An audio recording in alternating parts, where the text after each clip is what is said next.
Então, é um tema que o Congresso, certamente, os políticos já estão se manifestando, tanto de direita quanto de esquerda, e vai ser um tema ali que vai ser debate do Congresso na volta do recesso parlamentar, agora no início de fevereiro. Uma fala que eu escutei de uma fonte bem próxima disse o seguinte: não é momento para embate, não conseguiram nada com embate. O momento agora é de tentar o diálogo para poder levá-lo para casa. Obrigado, viu, Ranier? Daqui a pouco a gente volta. Olha, e para aprofundar o entendimento sobre essa decisão de Alexandre de Moraes, a gente recebe agora os advogados Marina Coelho Araújo e André Marcília. Aos dois eu agradeço pela presença aqui no SBT News. Muito obrigado mais uma vez pela participação. Vou começar com a doutora Maria. A decisão do ministro Alexandre de Moraes atende os questionamentos no caso da defesa? Muito boa noite. Obrigado pela presença, viu? Muito boa noite, Leandro. Obrigada a você. Eu agradeço muito também o convite. Eu penso, Leandro, eu li a decisão agora recente, né, na última meia hora, e a decisão ela está muito bem fundamentada. A meu ver, a decisão, e ela dá todos os argumentos e fundamentos da mudança, né, de local da prisão. Diz como vai ser executada a fisioterapia, o que vai ser colocado lá, que tem cozinha, tem as fotos, faz toda a descrição e traz o fundamento do porquê que o presidente Bolsonaro vai ter um tratamento diferenciado no sistema penitenciário, em sala de estado maior, porque ele tem uma condição especial, e tudo isso acrescenta toda a questão da saúde, o plantão médico 24 horas. Então, toda essa questão relacionada ao presidente Bolsonaro, a decisão, a meu ver, está muito bem fundamentada e atendendo o que a defesa pediu. Doutor André Marcília, muito boa noite. Obrigado pela presença mais uma vez. Na sua avaliação, a decisão do ministro atende à defesa? Boa noite, Leandro. Cumprimento a Marina, a toda a audiência. Não atende. O pedido da defesa é para a concessão da prisão domiciliar humanitária. Esse foi o pedido da defesa.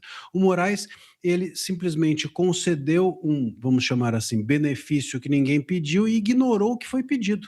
A prisão domiciliar humanitária, em razão dos problemas de saúde do Bolsonaro, dentre os quais câncer que ele teve, os problemas decorrentes da facada, que exigem cuidados diuturnos dele, fizeram a defesa fazer um pedido, levar adiante um pedido de prisão domiciliar humanitária, como o próprio Moraes concedeu a outros ex-presidentes, dentre os quais, por exemplo, Collor, que tem cumprido prisão na orla de Maceió, dentro do seu confortável apartamento. Não é isso que tem acontecido, o que aconteceu no caso Bolsonaro, e não foi isso que a defesa pediu. Veja, o Bolsonaro, ele foi levado a um presídio comum. A Papudinha não é a Papuda, mas é um presídio. Nenhum ex-presidente foi levado a presídios até hoje na nossa história. O Moraes, ele também não é o juiz do caso, porque a gente, no direito, quando a pessoa passa a cumprir pena, ele tem de cumprir quem executa ou quem cuida da execução da pena é um juiz específico, de vara de execução. Então, Moraes também toma para si essa função que não é dele. A Papudinha também é um centro de detenção provisória, ou seja, para penas provisórias e não para presos que cumprem pena definitiva. Não é adequado para esse fim. Como eu mencionei, o ministro concede aparentemente benefícios, só que eram benefícios, ou são benefícios básicos. Veja, a gente está começando a tratar aqui como algo, uma concessão extraordinária. A pessoa não tem um ar-condicionado ruindo na sua cabeça, ou tem um espaço mínimo para tomar banho de sol, coisas que são concedidas até mesmo a presos comuns. Para ilustrar isso, Leandro, o Bolsonaro, ele teve negado em relação a ele hoje um acesso a uma Smart TV que foi pedida pela defesa, e hoje, exatamente no mesmo dia, foi noticiado que o presidente Lula, ele simplesmente concedeu que 40 Smart TVs para serem levados a presídios de segurança máxima. Ou seja, o Bolsonaro não pode ter Smart TV, mas presos, faccionados e traficantes podem, para assistir filmes e coisas do gênero. Então, não é porque ele concedeu algum benefício que ele agiu de forma correta. Continuam as ilegalidades e irregularidades nesse caso, mesmo ou até mesmo com essa transferência dele. Ok. Agora, senhores, de um lado, o Supremo Tribunal Federal fala em risco de fuga do ex-presidente e, por isso, a prisão se justifica. Aí levanta aquela questão da tornozeleira. Mas a defesa e familiares falam que o tratamento dado ao ex-presidente Jair Bolsonaro não condiz com o estado de saúde dele. O ex-presidente deveria estar em prisão domiciliar ou não? A situação dele realmente se enquadra à prisão domiciliar, doutora Marina? Leandro, eu vejo o seguinte, e aqui já volto um pouquinho na questão anterior, não é que a defesa teve, o ministro, ele não autorizou o que a defesa pediu. A defesa queria domiciliar, ele não autorizou, né? O que eu entendo é que a prisão domiciliar, ela é excepcional e, a meu ver, as condições em que o presidente está cumprindo a prisão e ainda colocado a partir da decisão de hoje, elas estão dentro da regularidade, da legalidade da lei brasileira. E eu acho muito importante a gente dizer que nós temos 700 mil pessoas no sistema penitenciário brasileiro e o doutor André deve saber disso também. Ar-condicionado e Smart TV é qualquer coisa que não existe na grande maioria dos presídios brasileiros e não existe, inclusive, lugar para dormir nesses presídios. A comida é insuficiente. Nós temos decretado pelo Supremo Tribunal Federal um estado inconstitucional de coisas nos presídios brasileiros. Então, não tem nada de normalidade dizer que a pessoa tem um ar-condicionado no presídio. O ar-condicionado, para quem está cumprindo pena, nem a população brasileira não tem ar-condicionado, quanto mais em presídio. Então, assim, é muito difícil você ver aí, ó, nós estamos vendo na tela, aparelho de água filtrada. Não existe isso daí, para quem está cumprindo pena. Então, assim, o presidente ele está cumprindo pena numa sala de Estado maior, e eu não estou dizendo que isso não é direito dele, sim, ele tem aí uma prisão especial, mas, a meu ver, hoje está cumprida a lei a partir das decisões tomadas pelo ministro Alexandre, e a pena está sendo cumprida como ela tem que ser cumprida. A meu ver, hoje, e eu não conheço todos os pedidos médicos, tá? Mas hoje, a meu ver, está tudo completo em relação a essa prisão do presidente Bolsonaro. Não vejo hoje que tem uma ilegalidade nessa prisão que não domiciliar. A prisão domiciliar é exceção no Brasil. Exceção. Quando o Estado não consegue cumprir. E eu vou dizer mais, Leandro. Eu sou advogada criminalista há 26 anos. Poucas e raríssimas vezes eu vi prisão domiciliar ser concedida. Poucas e raríssimas vezes. Então, eu acredito que o ministro Alexandre de Moraes está seguindo o que é seguido na grande maioria das pessoas que estão cumprindo pena no Brasil. Doutor Marcília, sua opinião? Olha, Leandro, a gente não pode comparar o Bolsonaro a presos comuns, né? Nós precisamos comparar a ex-presidentes, porque é assim que a jurisprudência se forma. Mas ainda assim, quando eu falei da Smart TV, eu estou comparando com presos comuns, né? Como eu mencionei, a notícia de hoje é essa, que o governo está gastando R$85 mil em Smart TVs para presídios federais, presos comuns. E eles vão ter acesso a essas Smart TVs que não foram concedidas ao Bolsonaro. Então, assim, o problema aqui não é se está certo ou está errado, é por que dessa forma com um e dessa forma com o outro.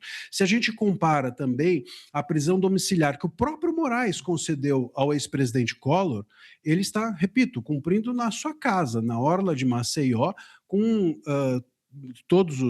toda a tranquilidade, porque ele foi diagnosticado com bipolaridade. Eu não consigo comparar uma bipolaridade com uma pessoa que tem câncer e soluços que fazem com que ele engasgue decorrentes de uma facada. Quer dizer, isso é razoável? Essa comparação é razoável? Uma coisa está adequada em relação à outra? Não me parece. E mais, a Smart TV, que eu mencionei, foi proibida, segundo a decisão do ministro Moraes, para que o Bolsonaro não pudesse ter acesso à comunicação externa. Disse ele, Moraes, que seria um perigo o Bolsonaro ter acesso à comunicação externa. Se a gente for comparar com a prisão de outro ex-presidente, que foi o Lula, ele concedeu mais de 30 entrevistas durante o período em que ficou preso. Ele chegou a ter mais de 520 visitas recebidas durante o período de 580 dias que foi preso. É quase uma visita por dia. Chegou a receber 17 líderes religiosos. A forma como um está sendo tratado e como outro, e ambos, todos aqui são ex-presidentes, como essas pessoas estão sendo tratadas, mostra que a jurisprudência do STF não está apontando na mesma direção. No caso do Collor, foi o próprio Moraes que concedeu a prisão domiciliar humanitária para um caso de bipolaridade. Então, o problema aqui não é apenas estar errado. O problema aqui é porque, em relação ao Bolsonaro, sempre é mais severo. Porque, em relação ao Bolsonaro, há maior severidade do que em relação a essas outras pessoas. Qual o risco de fuga que havia no Bolsonaro? O Bolsonaro estava preso domiciliarmente com a Polícia Federal no seu quintal. A coisa era tão grave que não entrava ninguém nem saía sem revista de carros. Chegou-se a revistar ou a ter de se pedir autorização para que ele recebesse amigos no aniversário de 15 anos da filha dele.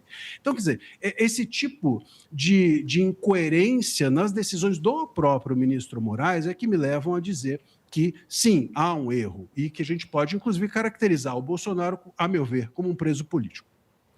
Doutor Marcelo e a doutora Marina, eu vou chamar o nosso analista, o Ranier Bragon, lá de Brasília, que tem uma pergunta para fazer também. Ranier? Oi, doutores, boa noite. Obrigado aí pela entrevista. Eu queria abordar um pouco mais o que foi falado aí sobre o papel do ministro Alexandre de Moraes como executor da pena, né? Como vocês já abordaram, normalmente o que ocorre é quando há condenação, a vara de execução penal fica encarregada dessa execução da pena. Então, minha pergunta é se vocês avaliam que, nesse caso, por se tratar de uma tentativa de golpe, por se tratar de um ex-presidente, caberia mesmo ao ministro Alexandre de Moraes fazer a condução da execução dessa pena ou isso deveria ter sido colocado a cargo de algum outro magistrado? Eu vou passar para o Marcelo agora para a gente equilibrar, que eu comecei com a doutora Marina, depois a doutora Marina de novo, e o bom é sempre a gente fazer para intercalar um pouco. Doutor Marcelo, por favor. Olha, veja só, esse caso do golpe, né, nem deveria estar no STF, em primeiro lugar, devia estar na primeira instância. Depois não deveria estar na primeira turma. Esteve na primeira turma em contrassenso a toda a jurisprudência do próprio STF. Se a gente olhar os outros golpes, né? Aqui, esse é um golpe dado pela liberdade de expressão, me parece, né? Porque a acusação sobre Bolsonaro é de ter feito lives e postagens que teriam enfraquecido o Estado. Mas nesses golpes reais que nós tivemos no país, como golpes de corrupção, como no caso do Mensalão e outros mais, o STF foi ativado com o seu pleno, né? E aqui a primeira turma que fez o julgamento. Mas ainda assim, em todos esses casos, quem executa ou quem cuida da execução da pena é o juiz da vara de execução penal. Alguém dirá, mas o caso de um suposto golpe de Estado é muito grave. Bom, se a nossa Constituição não dá conta de casos graves, então para que ela serve? Uma Constituição é justamente para dar conta quando os casos eles são graves. Se a Constituição só dá conta daquilo que é fácil, então não existe Constituição. A nossa Constituição, a nossa legislação vigente é clara ao dizer que O juiz que vai cuidar da execução não pode ser o mesmo, até para que essas, vamos dizer, pessoalizações ou possíveis politizações do caso, ou uma espécie de proximidade indesejada do juiz em relação aos envolvidos, isso se evita quando você tem mais de um juiz no caso. No caso do Moraes, ele não apenas cuida da execução, como cuida cuida mal, cuida demorando-se a decidir. Nesse caso, até voltando na primeira questão, ele não decidiu sobre essa prisão domiciliar humanitária.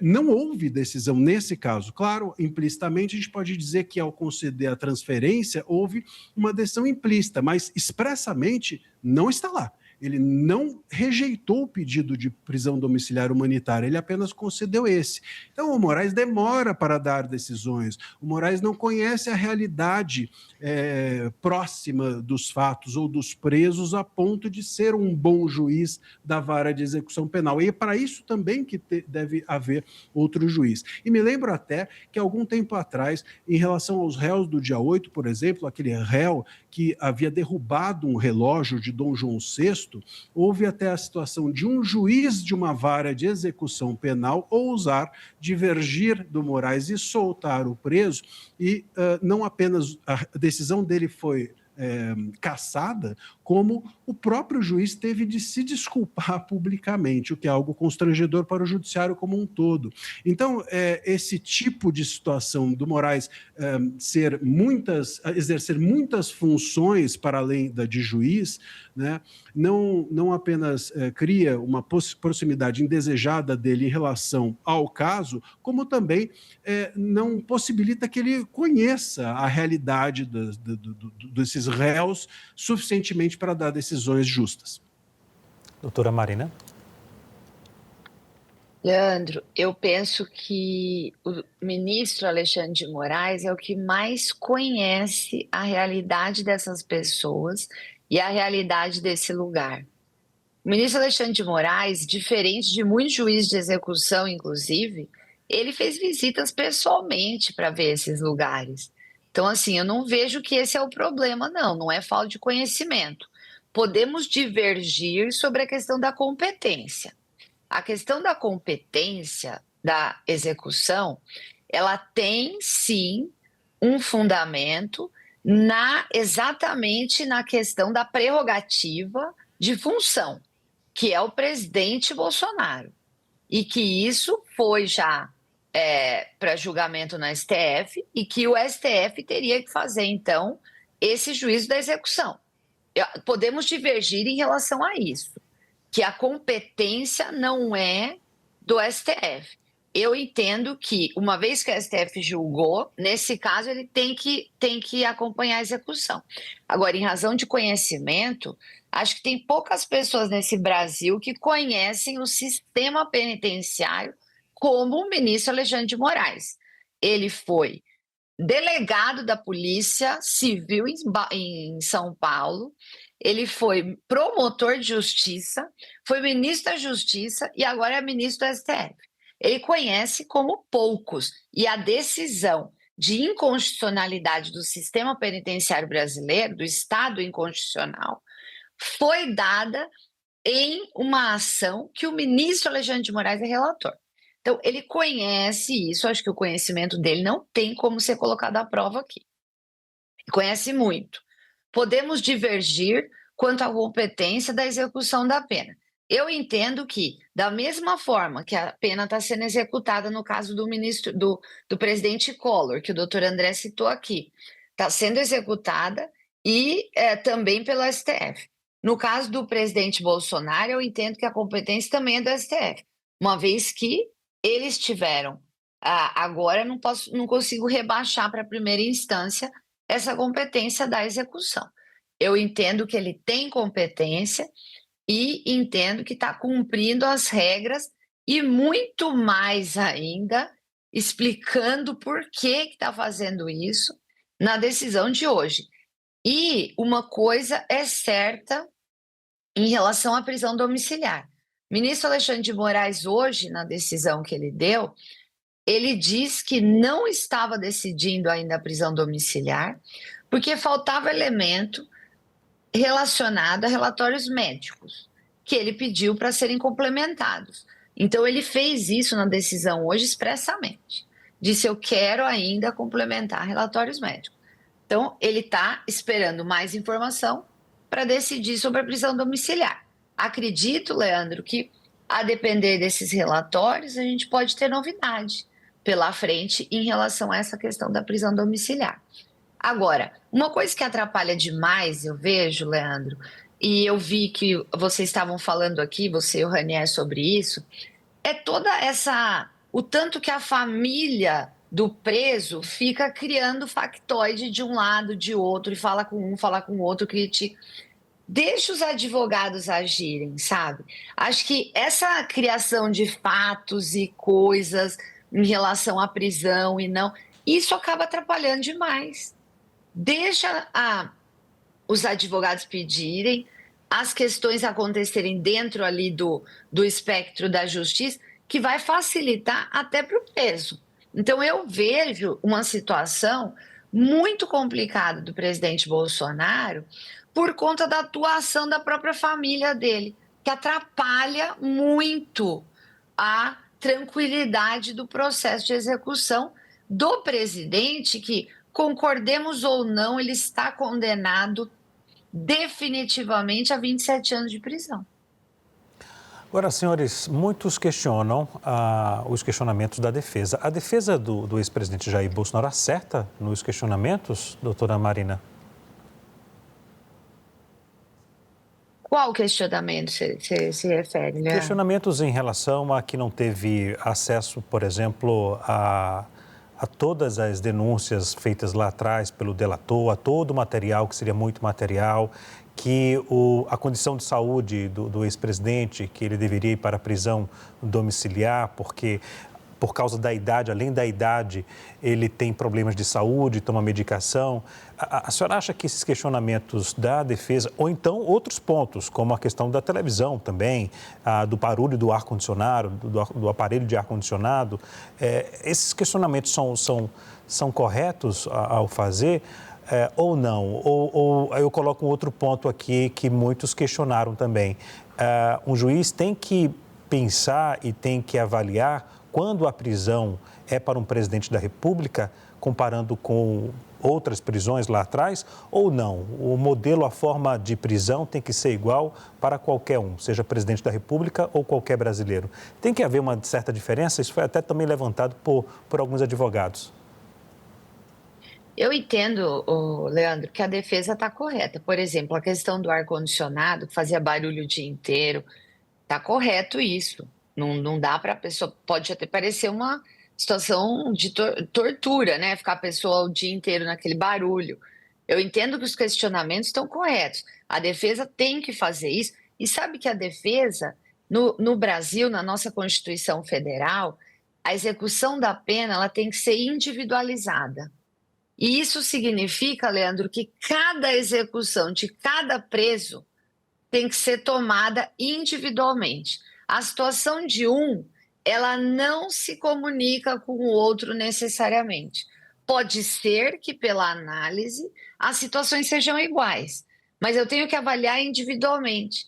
Um dos principais princípios da execução da pena no Brasil, depois da Constituição de 88, é a individualização da pena. Então, o que vai acontecer com o presidente Bolsonaro tem que ser levado em consideração todo o aparato de questões que tem a ver com ele especificamente. Eu vejo, por exemplo, em relação à situação de bipolaridade do presidente Collor, ela não se iguala em nada com a situação de saúde do presidente Bolsonaro. Elas são situações totalmente diferentes. Uma coisa é a pessoa ter uma bipolaridade, outra coisa é ela ter soluço, ela ter dificuldade para dormir, ela ter outras questões até que estão sendo diagnosticadas. Então, a verdade é que no Brasil, sim, a pena tem que ser individualizada e sim, a defesa tem esse papel a advocacia tem esse papel, que é instar o executivo, o judiciário o tempo todo para fazer com que essa pena seja executada da melhor forma. Então, eu vejo que a defesa está correta de fazer o pedido, e sim, o juiz responsável tem que responder, ver e atuar para que a pena seja cumprida da melhor forma. Então, eu entendo que sim, a defesa está certa em pedir. Doutor Marcília? Olha, eu até antes eu estava vendo aqui, até que eu mencionei, falei sobre o mensalão, e também foi entendido ali que a competência era do STF, no entanto, houve uma vara de execução penal e o juiz de vara de execução penal responsável pelo caso.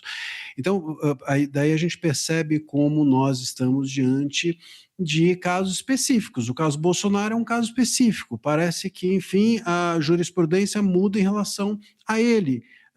Parece que a legislação é aplicada dessa ou daquela forma em relação a ele. E isso tudo, óbvio, nos leva a ter de reconhecer que está havendo uma politização do caso Bolsonaro e dos réus do dia 8. Ah, mas é porque houve um suposto golpe. Bom, não importa o que houve. Se a nossa Constituição tem e possui, né, e a nossa legislação vigente tem e possui artigos que cuidam de um suposto golpe, de uma tentativa de golpe, de um golpe de Estado, isso precisa ser suficiente para a gente dar conta. Se a Constituição não resolve o nosso problema, a gente não pode inventar.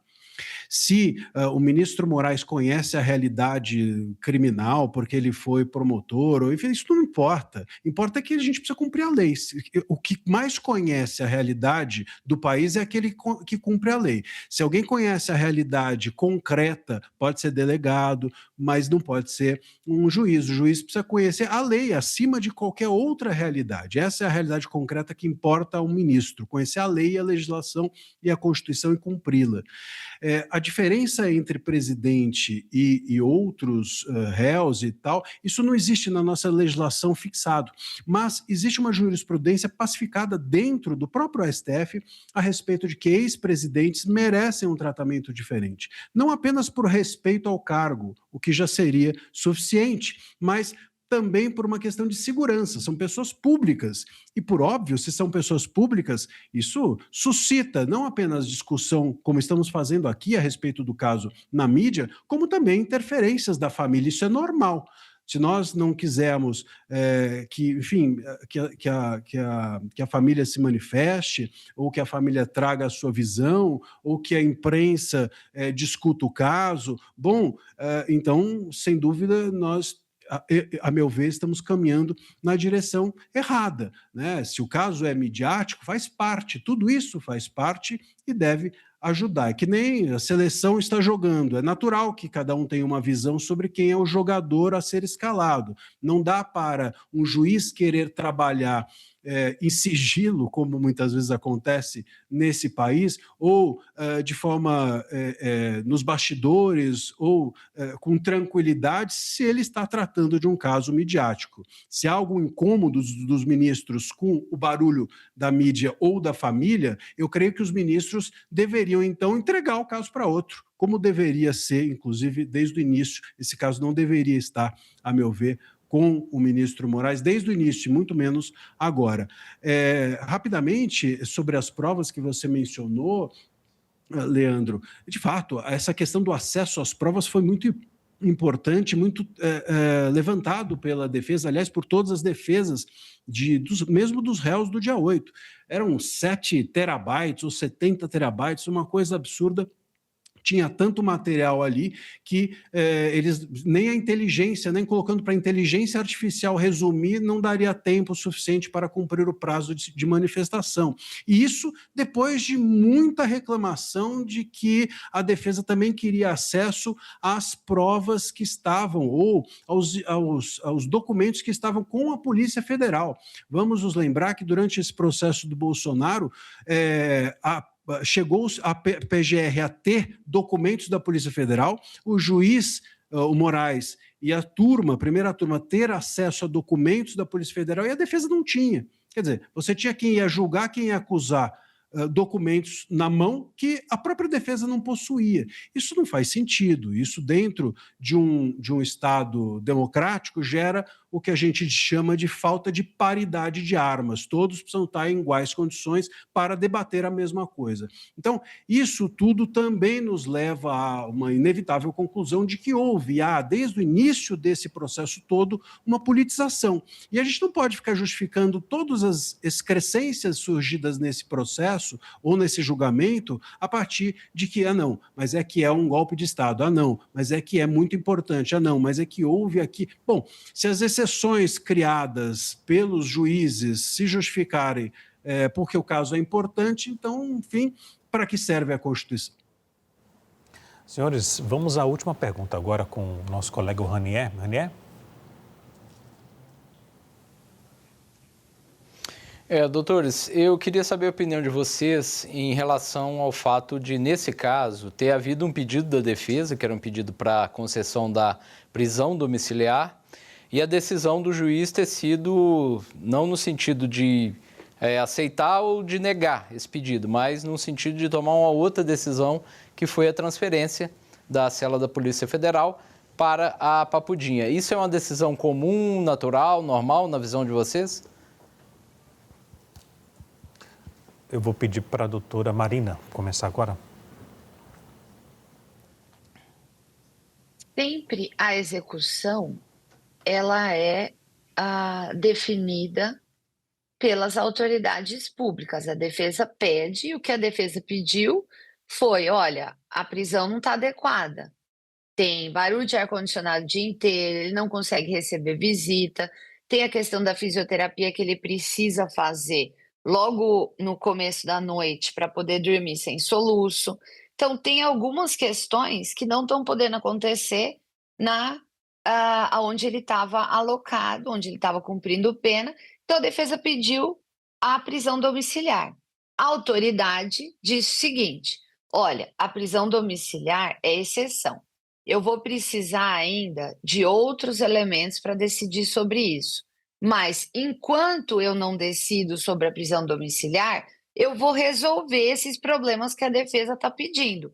Eu vou colocar ele em outro lugar que não tenha barulho de ar-condicionado, que ele consiga fazer a fisioterapia, que ele esteja no banho de sol em um ambiente maior, que possa circular mais e que possa receber mais visitas nos 2 dias definidos para a visita. Então, a decisão, e isso, se a gente for ver, por exemplo, em São Paulo, o juiz de execução de uma prisão comum, ele também entra em várias questões sobre esse tipo de coisa. Olha, quero pedir a prisão domiciliar.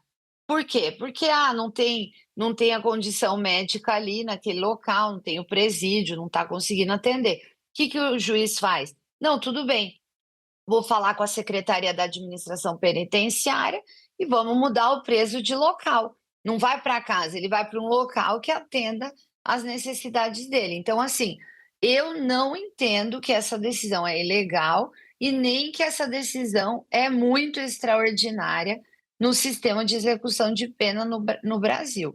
A meu ver, a decisão está totalmente dentro da normalidade, não foge em nada.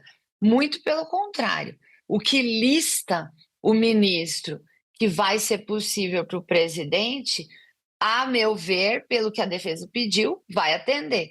Agora, o ministro também pediu complementação dos laudos médicos para entender se ele vai ter que analisar de novo a prisão domiciliar. Então, eu acredito, Ranier, que está dentro da normalidade, sim. Doutor Marcília? Olha, eu confesso que eu gostaria muito que a decisão fosse exatamente essa que a doutora Marina está mencionando. Acho que seria uma decisão bem mais razoável, de que ele dissesse, olha, eu estou avaliando a prisão domiciliar, enquanto avalio a prisão domiciliar, para que não haja prejuízo ao réu, eu concedo essa transferência provisoriamente até que os laudos cheguem e tal. Mas não foi isso. A decisão, ela não vai por esse caminho. A decisão, ela simplesmente, esse pedido de laudos foi numa outra decisão. Na decisão, quando houve a primeira negativa a prisão domiciliar humanitária, né? E aí, né, desconheço se esses laudos já foram levantados, o que também, enfim, é muito difícil de saber, porque o próprio Moraes não permitiu nem que o Bolsonaro, pelo menos inicialmente, fosse a um hospital, né? Então, eu fico aqui com dificuldade de saber se ele realmente está interessado em ver esses laudos, se ele proíbe que laudos ou exames sejam feitos, ou até mesmo fica criando dificuldades para que o próprio Bolsonaro, por exemplo, passe por cirurgia de hérnia e assim por diante. Então, agora, isso estava na decisão sobre a prisão domiciliar humanitária. Nessa decisão, ele não passa pela domiciliar humanitária, ele não está concedendo provisoriamente essa decisão, essa transferência para a Papudinha. Ele está entendendo, e a gente está vendo, isso é implícito, né? Estamos pressupondo que ele alternativamente, embora tenha sido pedido A, né, ele concedeu B. Então pediu-se A, ele ignorou o A, ou o A ficou pendente, pendurado na outra decisão sobre o pedido de prisão domiciliar humanitária, e ele está concedendo aqui B, e dizendo, olha, é isso aí, se vocês estão reclamando, lambam os beiços, contentes com isso. Me parece que a decisão foi essa, não é? A minha leitura da decisão, pelo menos, foi essa. Não há aqui um momento, um interregno entre uma decisão que era ele ficar na Polícia Federal, na superintendência, e uma domiciliar humanitária, e então, enquanto isso, ele vai para a Papudinha. Não, sobre aquilo nós não vamos tratar, e ele vai para a Papudinha. Não, nada, pelo menos na minha leitura da decisão, demonstra que ele está aguardando qualquer coisa. Então, nesse sentido, entendo que sim, que a decisão ela passa por uma irregularidade imensa, porque você tem um réu pedindo A, esse A sendo ignorado e um B sendo concedido, sendo que ninguém pediu o B. Ok. Senhores, a nossa conversa foi bem enriquecedora para a nossa audiência. Eu agradeço aqui a presença da doutora Marina Coelho e também do doutor André Marcília. Muito obrigado, viu? E também a participação do meu colega. A senhora gostaria de fazer uma parte, doutora, por favor? Sim, só porque, não, porque nessa decisão de hoje, só essa parte em relação ao que o doutor André falou, nessa decisão de hoje, no final da decisão, ele diz expressamente que dessa maneira, antes da análise do novo pedido de prisão domiciliar humanitária, deverá ser realizada a perícia por junta médica, ele vai, tal, e aí sim vai analisar a situação do custodiado e as eventuais adaptações para manutenção de cumprimento de pena nesse local ou necessidade de transferência para o hospital penitenciário. Então, ele diz aqui sim sobre isso. Ele faz as adequações, por isso que a minha interpretação foi essa, porque ele faz as adaptações para evitar que fique barulho de ar-condicionado, que tenha fisioterapia e tudo mais, e diz que depois que a junta médica fizer a análise, ele vai fazer uma nova avaliação sobre a situação do custodiado. Então, eu entendo que ele não avaliou a prisão domiciliar, mas que isso estava no radar da decisão. Por isso que eu entendi assim. Desculpa, mas... Não, fique à vontade. Aqui vocês têm a palavra. Não se preocupe. Doutor Marcílio, o senhor gostaria de acrescentar algo? Não, só para deixar claro, eu estou mencionando o dispositivo, né? No dispositivo aqui da decisão, e não há esse condicionamento. Mas, enfim, claro, decisões são interessantes, sobretudo porque permitem várias interpretações, e o Moraes é expert em deixar as coisas no ar. Ok. Senhores, muito obrigado, viu, mais uma vez, pela nossa conversa muito cordial e esclarecedora, e com certeza contribuiu para o entendimento e formação de opinião da nossa audiência. Obrigado, viu, doutora Marina, doutor André Marcília. Até a próxima.